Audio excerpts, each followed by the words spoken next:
The Velkarn matriarch's cubs disappeared 3 hours ago, and Olivia Smith just sat down on a shipping crate like this was a minor inconvenience. Not the end of the world. Not a diplomatic catastrophe, just something that happened. Like a misplaced inventory manifest or stuck cargo door. We have a situation. According to YouTube analytics, 99.3% of viewers are not subscribed. That's a huge number. By subscribing the channel that is completely free, you'll help support the channel and never miss fresh content. Commander Kael'thas announced, his scaled shoulders rigid with tension as he strode into the maintenance bay. The Velkarn diplomat was impressive when he wanted to be. 7 feet of military bearing wrapped in ceremonial armor.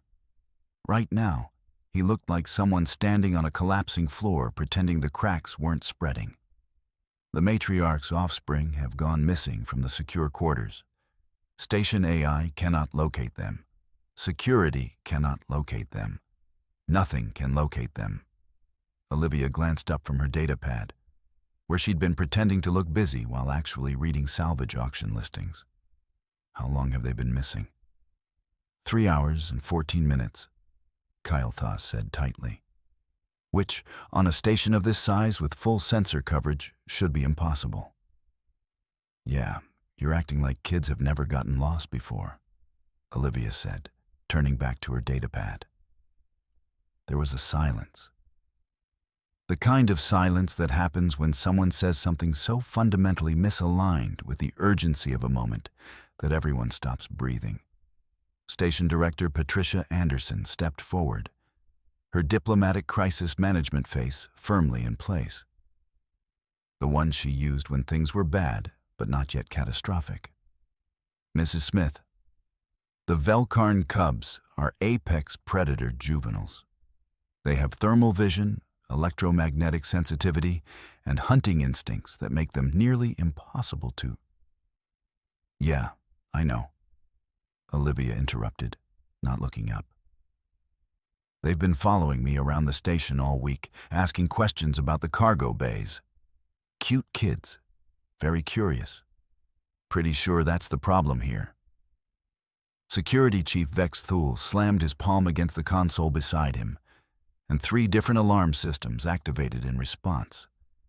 He was a lean Velkarn, all efficiency and barely suppressed fury. Lockdown initiated. All station exits sealed. Deck by deck systematic search. Full spectrum scanners activated. Full spectrum.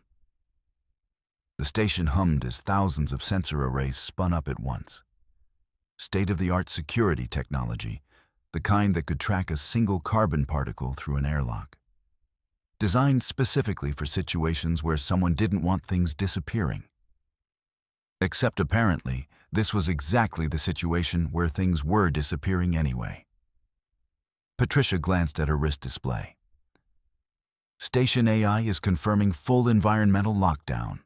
No unauthorized exits. Thermal signatures accounted for everywhere except the cubs. Vex Thule finished grimly. They're not anywhere. Olivia finally looked up. Did you try looking where they'd actually want to be instead of just scanning randomly? Scanning is not random, Kael'thas said, but his voice had taken on a desperate edge. Scanners cover every... An alert chimed through the communication system. Vex Thule's face darkened as he read something on his personal display. Then he looked at Kael'thas. Your High Council liaison is demanding a status report. Literally demanding. They're using the diplomatic priority override. The holographic display flickered, and suddenly the air in the maintenance bay filled with the presence of Korvax, the Velkarn Council's official representative to this sector of space. He didn't actually appear in person, just his image. But somehow that made him more intimidating. A consciousness so important it couldn't bother with a physical body when a projection would do. Commander Kael'thas. Korvax's voice came through with the weight of bureaucratic authority and barely restrained violence. The Council is questioning whether Station Kepler-9 security protocols are adequate to host Velkarn diplomatic delegations. In fact, we're beginning to question whether a station that cannot secure our Cubs, Commander, can be trusted to secure anything at all. The implication hung in the air like a physical thing. Protocol 7. Loss of Velkarn juveniles constitutes breach of treaty. Protocol 7. Breach of treaty requires military response. Protocol 7 had ended 3 different space conflicts. Olivia stood up slowly, pocketed her datapad, and stretched. "All right," she said to nobody in particular. "I'm going to Section 7. That's where they'd go if they wanted to see something actually interesting. You guys keep scanning for stuff you clearly don't know how to find." She walked toward the exit, while Vexthul tried to formulate an objection. Kael'thas tried to process what she'd just said. And Korvax's holographic expression shifted into something that might have been curiosity, or might have been the look of someone watching a worker ant attempt brain surgery. The first scan came back empty. Then the second. Then the third. Then Vexthul stopped announcing them, because announcing failure repeatedly just made failure worse. "Seal and search protocol initiated," Kael'thas commanded, his voice taking on the measured cadence of someone executing a protocol he'd executed 100 times before, and who fully expected it to work this time. Thermal imaging grid activated. Motion sensors live. Access logs cross-referenced with still nothing. The station AI interrupted with the tone of an entity genuinely baffled by its own limitations. "Searched every sealed section, every maintenance tunnel, every cargo hold from Section 1 through 12. Thermal signatures of 2 juvenile Velkarn should be. They're not. I'm recalibrating. Recalibrating again. They're not anywhere." For the first time in its operational history, Station Kepler-9's AI had admitted it couldn't find something. That was the moment everyone in the control room stopped looking at displays and started looking at each other. Vexthul's jaw clenched. "Quantum tracker override. Maximum sensitivity. If they're anywhere in phase-locked space, this will..." The override activated. Sensors that could track particles through solid matter. Technology that bent the rules of what should be possible. And it found exactly nothing, which was somehow worse than not trying at all. "I'm showing no quantum anomalies," the AI reported. And if an AI could sound frustrated, this one did. "If they were in this station, I would see them. I'm designed to see them. I'm seeing nothing." Kael'thas's scales began to flush a darker shade of purple, a sign that the diplomatic mask was cracking. "That's not possible. Cubs don't dematerialize. Cubs don't vanish. Cubs don't. Cubs don't explore," Olivia said from across the room, where she'd been watching this entire technological meltdown with the expression of someone observing children discover that their favorite game didn't work anymore. "They hunt or rest, right? That's what you said." Kael'thas turned to her slowly. "Yes, Cubs hunt or rest. This is evolutionary truth." "Except," Olivia continued, standing up and stretching with the casual confidence of someone who'd solved maybe 3 cargo puzzles in her career and was about to solve a lot more. "They've been following me around the station for a week, asking questions. What's this door for? Where does this tunnel lead? Why is this room sealed? That's not hunting behavior. That's boredom behavior. That's curious kid behavior. Velkarn Cubs do not experience boredom," Vexthul said flatly. "That's a psychological construct exclusive to..." "Yeah, well, apparently your apex predators aren't great at reading authorized personnel-only signs," Olivia interrupted, gesturing vaguely toward the ceiling. because they followed me past about 6 of them this week, while you were all having diplomatic dinners or whatever. There was another one of those silences. The kind where the universe seemed to hold its breath while watching a maintenance worker casually dismantle centuries of species-wide assumptions. Korvax's holographic form flickered.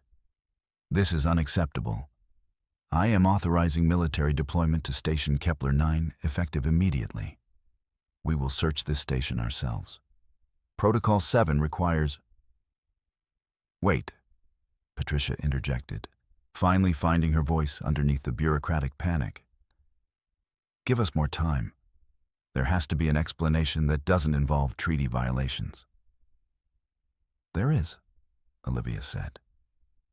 She was already moving toward the exit, pulling up her datapad to access station schematics. "Section 7. That's where I'd go if I wanted to see something actually interesting and didn't know better than to go there. And guess what? Section 7 has been flagged for unusual activity on the environmental sensors 3 times this week because the kids kept activating manual overrides to watch the stellar observation panels." Vex Thul's hand moved toward his console. "Absolutely not. You're maintenance. You're not security. You're not authorized for—" "I'm authorized to fix broken things," Olivia said, not even looking back. "Your security system is clearly broken if it can't find 2 curious kids who literally sent me a message asking if I could help them access the observation deck. Sent it 2 hours ago. You guys just weren't listening to maintenance logs, apparently." She was already at the maintenance tunnel access point before anyone could formulate an actual objection. Behind her, the control room erupted into the specific chaos of bureaucrats and security chiefs, realizing they'd been looking in the wrong direction the entire time. Patricia made a decision. Let her go.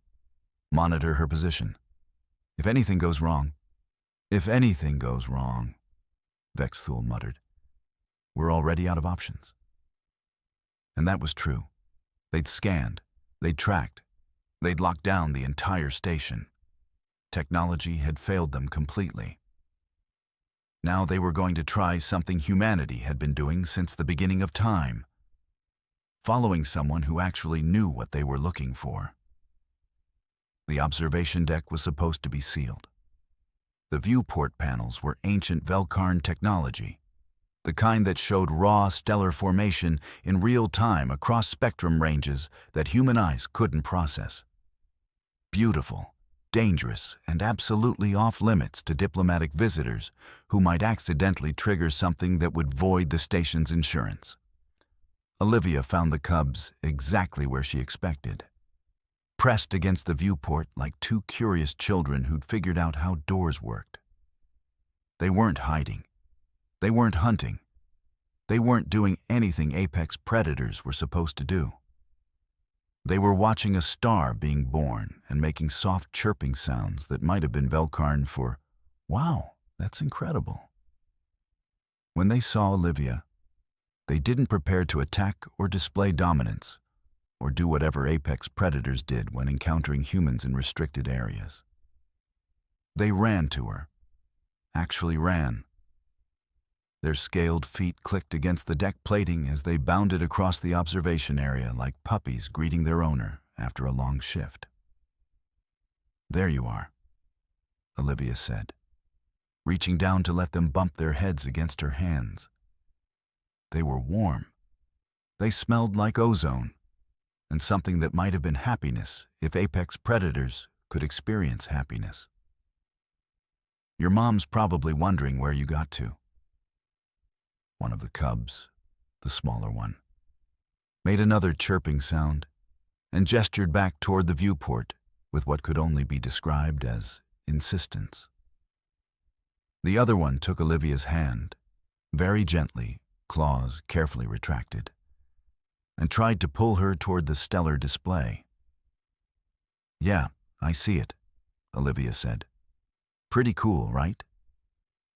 That was when Kael Thas, Vex Thul, Korvax's holographic projection, and Patricia all materialized in the observation deck entrance simultaneously, moving so fast they nearly collided with each other. They stopped, stared, processed what they were looking at. The cubs, in the moment before reverting to any kind of threat posture, had already pressed themselves back against Olivia's legs. One of them was actively holding her hand. The other had its head tilted up at her with an expression that was unmistakably affection. "That's impossible," Kael'thas whispered. "That's not in any of our behavioral models," Vex-Thul added. Korvax's holographic form flickered. "That's curiosity," Olivia said simply. She wasn't looking at the aliens. She was looking at the star being born in the viewport. They wanted to see this. Figured out how to get here. And when they realized I'd understand what they wanted, they waited for me to come find them. "You don't understand," Kael'thas said, and his voice had taken on a desperate quality. Velkarn cubs don't bond with other species. They don't form social attachments outside their pod. They don't... "Yeah, but you're not sentient rocks," Olivia interrupted, still watching the cubs watch the stars. "You're curious beings. You think. You want things. You're probably just so busy being predators that you forgot you could also just be interested in stuff." The station AI started trying to log the incident.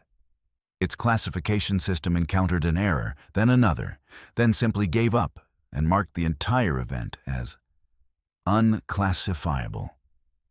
Diplomatic protocols, written by beings who'd never encountered a human casually bonding with juvenile apex predators, didn't have a framework for what was happening. Security logs showed Olivia had accessed a restricted area. But the alarms hadn't triggered because Vex-Thul's security systems had flagged her as maintenance personnel, routine access. The same systems that couldn't find two cubs had let a human through without question. Vex-Thul's expression shifted through about 7 different emotional states before settling on something like professional humiliation. Kael'thas made a sound that wasn't quite words. They were just exploring. "They were bored," Olivia said. "You leave a curious kid in a sealed diplomatic cabin for 3 days, they're going to find something to do. They chose to follow me around because I actually answer their questions instead of telling them to stop asking. They chose to come here because it's the most interesting thing on this whole station. And they chose to wait for me to come get them because, apparently, I'm the one person they trust." Silence crashed down like a weight. The cubs, sensing the tension, made soft, worried sounds and pressed closer to Olivia. She reached down and stroked their heads without thinking about it. A gesture so casually affectionate that Korvax's holographic form actually took a step backward. "That's not possible," the council liaison whispered. "Our protocols assume cubs operate purely on predatory instinct. If they're capable of this level of social bonding, of choosing, of forming attachments based on who actually listens to them." He didn't finish the sentence. He didn't have to. Everything Velkarn philosophy assumed about their own young was wrong. "So," Olivia said, straightening up and brushing off her maintenance uniform like she hadn't just demolished 1,000 years of species-wide certainty. "Are you guys going to make a thing about this? Or can I get back to work? I've still got that air filtration unit in Section 12 that's not going to fix itself." She looked at Patricia. "I can keep an eye on the cubs if they want to explore more. They're not dangerous. They're just kids." Then she waited, completely unbothered by the collective processing breakdown happening around her. Kael'thas filed his report to the council with the careful precision of someone admitting their entire species had been catastrophically wrong about something for 1,000 years. No security breach occurred, he stated, his voice carrying the weight of diplomatic language that meant exactly the opposite of what most words meant. The cubs were not lost. They were exploring, deliberately. They chose their destination based on psychological interest rather than predatory imperative. And they chose to wait for the human to retrieve them. No technological failure, no station malfunction, just curiosity. The council chamber's silence was the kind that made history. Vex Thul, meanwhile, was in his security office conducting the most thorough review of his career. Every assumption, every protocol, every fundamental belief about how apex predators behaved. All of it was being examined through a lens that had been shattered 3 hours ago by 2 cubs and a maintenance worker. His new protocols were simple. Observation before action, assumption verification required, human intuition consultation available. Patricia Anderson's incident report was filed with a single line at the bottom. Resolved via human intervention, no further action required. But there would be further action. There was always further action. Olivia walked through the station corridors like she did every other day, except now she had 2 juvenile Velkarn following behind her. They were quiet, careful not to disturb anyone, but they were unmistakably present, and unmistakably hers in the way that only social bonding could make something. The station crew watched them pass with the kind of acceptance that only humans possessed. Kids following an adult they trusted. Normal. Fine. Let's get back to work. The Velkarn monitoring teams, hidden throughout the station, documented everything with the intensity of researchers discovering a new species. Notes on behavioral patterns, interaction protocols. The way the cubs chirped softly when Olivia explained something they didn't understand. The way they waited patiently outside the maintenance bay when she had to work. Impossible. All of it. Korvax called an emergency council session with a topic that would eventually reshape Velkarn diplomatic strategy across 5-star systems. Non-predatory psychological development in apex species juveniles. The implication was staggering. If Velkarn cubs experienced curiosity, bonding, and choice rather than pure instinct, what else had they gotten catastrophically wrong? What else had been assumed rather than observed? Other species behaviors classified as threat responses for centuries. Alien actions interpreted through the lens of predatory logic when they might have been something completely different. Diplomatic incidents triggered by fundamental misunderstandings. Wars fought over species traits that didn't actually exist. Korvax posed the question that would consume council discussions for weeks.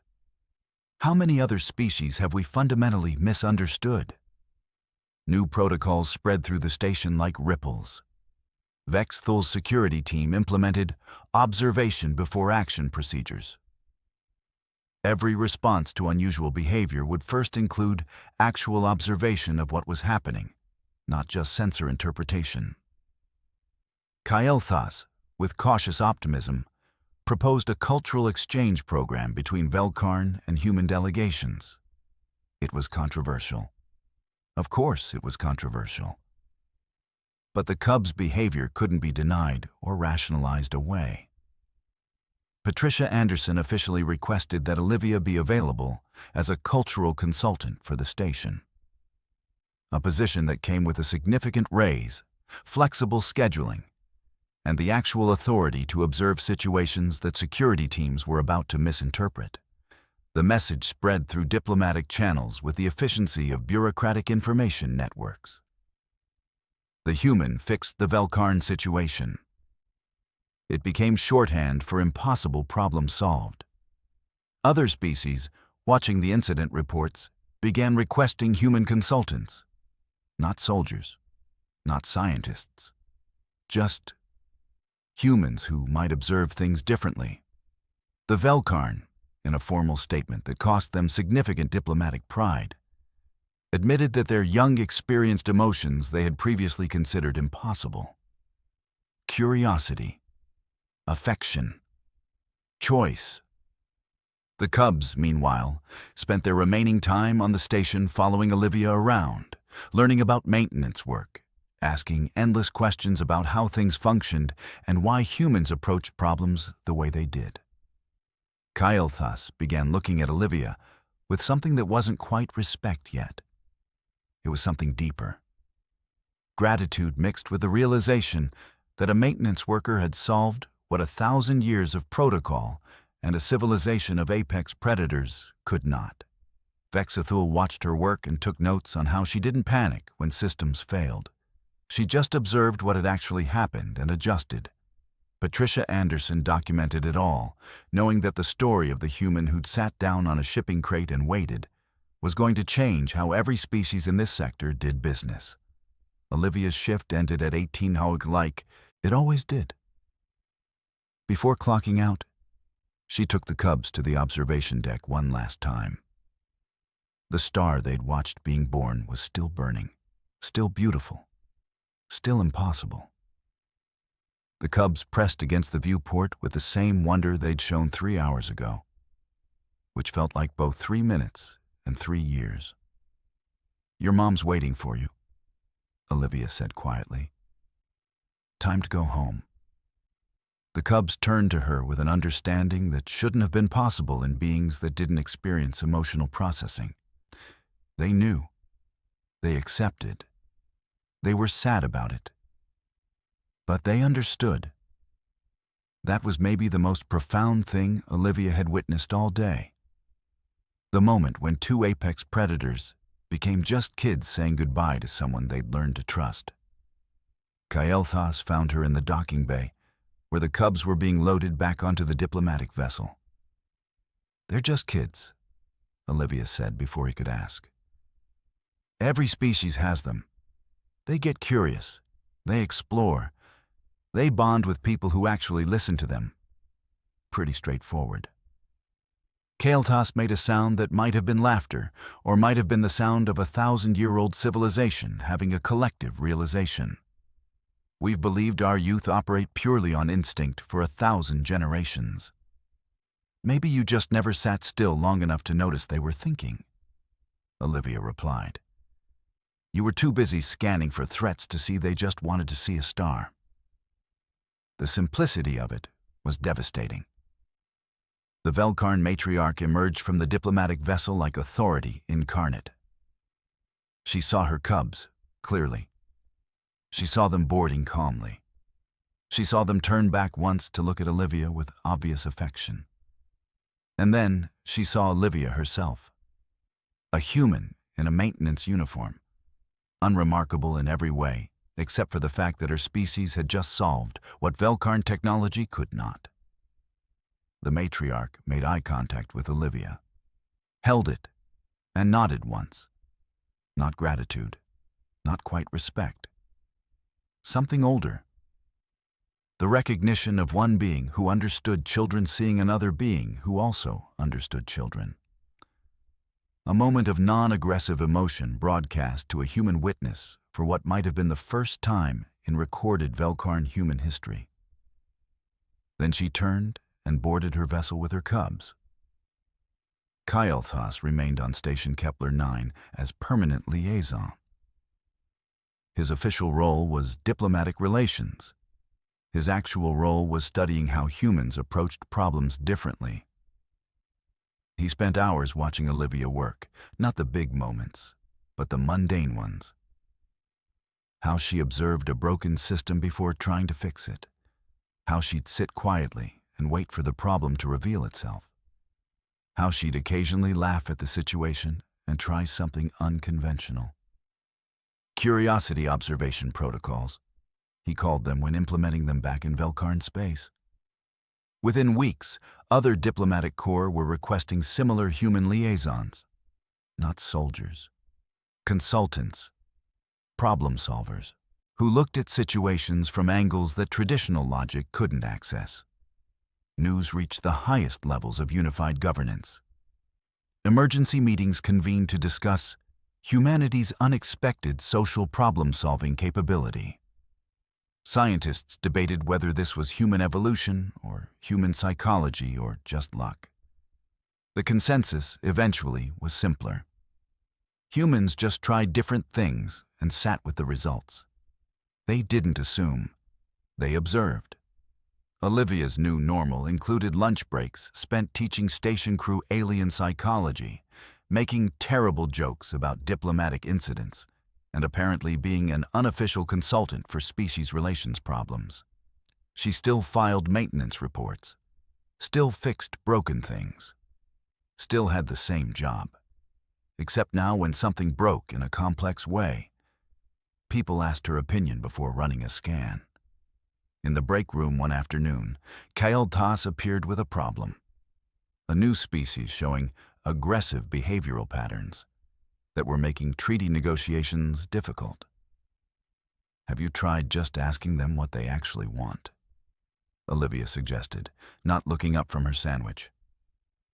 Kael'thas left, inspired by human wisdom that was somehow simpler and more effective than anything the council had generated. Olivia returned to her sandwich, smiling. The station logs recorded it formally. Human maintenance worker Olivia Smith resolved Level 9 diplomatic incident through application of patience, observation, and unprecedented cross-species empathy.